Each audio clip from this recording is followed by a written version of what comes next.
میرا دل تیزی سے دھڑک رہا تھا اور میرا ذہن سوچنے کے قابل نہیں تھا۔ میرے جذبات میرے بس میں نہیں تھے، کیونکہ میں اپنی چھوٹی بہن عافیہ صدیقی کو پورے 20 سال کے بعد دیکھ رہی تھی، مگر اس حال میں کہ اس کے سامنے کے دانت ٹوٹے ہوئے تھے، سر پر چوٹ کی وجہ سے وہ صحیح طرح سن نہیں پا رہی تھی۔ ہمارے درمیان ایک موٹی شیشے کی دیوار تھی اور ہماری ملاقات ریکارڈ ہو رہی تھی۔ میں اس کو گلے بھی نہیں لگا سکتی تھی، اور عافیہ صدیقی بار بار یہ کہہ رہی تھی کہ مجھے اس جہنم سے نکالو۔ یہ الفاظ ڈاکٹر عافیہ صدیقی کی بہن فوزیہ صدیقی نے 20 سال کے بعد کازول نامی جیل نفسیاتی ہسپتال میں منگل کے دن 2.5 گھنٹے کی ملاقات کے بعد کہی۔ یہ ٹیکساس کے شہر میں ایک نفسیاتی جیل ہے جو کہ خطرناک خواتین قیدیوں کے لیے خاص طور پر بنایا گیا ہے۔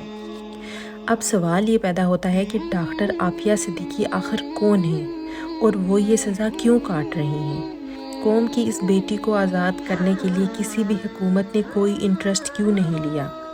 آخر عافیہ نے ایسی کون سی چیز ایجاد کر دی تھی کہ CIA نے اس کو دہشت گرد کی لسٹ میں اچانک سے شامل کر دیا؟ ایک ایسا سچ جو میڈیا آپ کو کبھی بھی نہیں بتائے گا، اور آج کی اس ویڈیو میں ہم جانیں گے۔ عافیہ صدیقی ایک نیورو سائنٹسٹ تھی۔ 1990 میں امریکن ریاست ٹیکساس میں اسٹوڈنٹ ویزا پر پڑھنے گئی تھی۔ ان کو 2 ہی شوق تھے، ایک پڑھائی کا اور دوسرا اسلام کی تبلیغ کا۔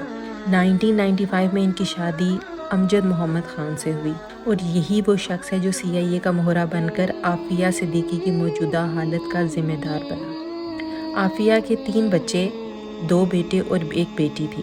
وہ بائیو کیمسٹری پر ریسرچ کر رہی تھی، اور اس کی ریسرچ اتنی ایڈوانس تھی کہ امریکہ ایسی ریسرچ نہیں کر پایا۔ امریکہ کو یہ ڈر تھا کہ ان کی یہ ریسرچ بائیولوجیکل ویپن بنانے میں مدد دے سکتی ہے۔ ان کا ذہن مذہبی طرف ہے، تو اسلامی ممالک میں ویپن بنا کر اس کو امریکہ کے خلاف استعمال کیا جا سکتا ہے، کیونکہ عافیہ امریکہ کی افغانستان کے اندر جنگ کے سخت خلاف تھی۔ زونسٹ یہودی لابی نے CIA کے ذریعے اپروچ کیا اور آفر کیا کہ وہ ان کے ایجنڈا پر کام کریں، جس پر ڈاکٹر عافیہ صدیقی نے انکار کر دیا۔ اس کے بعد 2002 میں عافیہ صدیقی کی ہسبینڈ سے طلاق ہو گئی، اور اسی ہسبینڈ کو میدان میں اتارا گیا، اور اس نے عافیہ کے خلاف جھوٹے بیان جاری کیے کہ اس کا تعلق طالبان سے ہے اور یہ افغانستان میں طالبان سے ڈائریکٹ رابطے میں ہے۔ مزید ان پر یہ الزام لگایا کہ ان نے خالد شیخ محمد کے بھتیجے عمار البلوچی سے شادی کر لی ہے، جو سپتمبر 1911 کا ماسٹر مائنڈ تھا۔ 2003 میں عافیہ صدیقی کو کراچی سے نامعلوم افراد نے اٹھا لیا، اور تب پرویز مشرف کا زمانہ تھا۔ ان دا لائن آف فائر میں لکھا ہے کہ اس نے بہت سارے دہشت گرد پکڑ کر امریکہ کے حوالے کیے، جن میں ڈاکٹر عافیہ صدیقی بھی شامل تھی۔ اس نے فخر سے کہا ہے کہ میں نے یہ کام مفت میں نہیں کیا بلکہ ڈالر لے کر کیا تھا۔ ڈاکٹر عافیہ صدیقی کو افغانستان کی بگرام جیل کے اندر لے جایا گیا، جہاں پر ان کو خوب ٹارچر کیا گیا، اور وہ اچانک منظر عام سے غائب ہو گئی تھی۔ ایک برطانوی صحافی رومی ریڈلے فرام کیپٹیو ٹو کنورٹ نے ایک قیدی کے بارے میں بتایا، 2008 میں اسلام آباد میں یہ بات ظاہر ہو گئی تھی کہ ڈاکٹر عافیہ صدیقی بھی بگرام جیل میں قید ہیں اور ان پر ظلم کیا جا رہا ہے۔ 5 اگست 2008 کو 36 سالہ عافیہ صدیقی کو مجبور کر کے نیو یارک کی عدالت میں پیش کیا گیا۔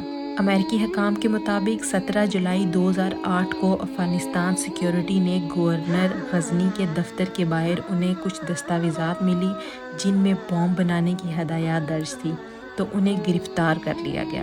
ڈاکٹر عافیہ صدیقی پر یہ بھی الزام لگایا گیا کہ بگرام جیل میں ان نے کسی امریکن فوجی پر گولی چلائی۔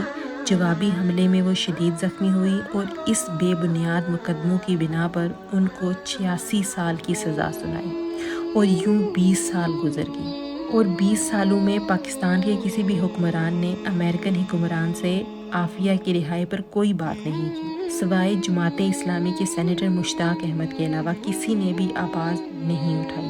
اسی دوران ان کے بچوں کو بھی قتل کر دیا گیا۔ بگرام کے قیدیوں کا بتانا تھا کہ ایک سیل سے کسی خاتون کے چلانے کی آواز آیا کرتی تھی جس نے آج تک ان کو ذہنی ٹینشن کا شکار کیا ہوا ہے۔ اس سے آپ اندازہ کر سکتے ہیں کہ ڈاکٹر عافیہ صدیقی پر کتنا ذہنی ٹارچر کیا گیا ہو گیا۔ یہودی جو کہ امریکہ پر قابض ہیں، یہ اتنے پاورفل ہیں کہ اپنے ہر مخالف کو مار دیتے ہیں، لیکن عافیہ کی ریسرچ اتنی پاورفل تھی کہ ان نے اس کو مارنے کا قدم نہیں اٹھایا بلکہ صرف ٹارچر کیا ہے۔ عافیہ صدیقی کے پاس ایک فارمولا تھا جو کہ امریکہ چاہتا تھا کہ ڈاکٹر عافیہ صدیقی وہ فارمولا دے دیں، لیکن عافیہ نے وہ فارمولا نہیں دیا اور اپنی زبان تک نہیں کھولی۔ امریکہ یہ چاہتے تھے کہ اگر یہ ریسرچ عافیہ صدیقی امریکہ کو نہیں دیتی تو وہ کسی اور کو بھی نہیں دیں گی۔ اس کا فائدہ اگر امریکہ کو نہیں ہو سکتا تو وہ کسی اور کا بھی فائدہ نہیں ہونے دیں گی۔ اس لیے ان نے عافیہ صدیقی پر بے پناہ تشدد کیا کہ وہ ذہنی طور پر مفلوج ہو جائیں۔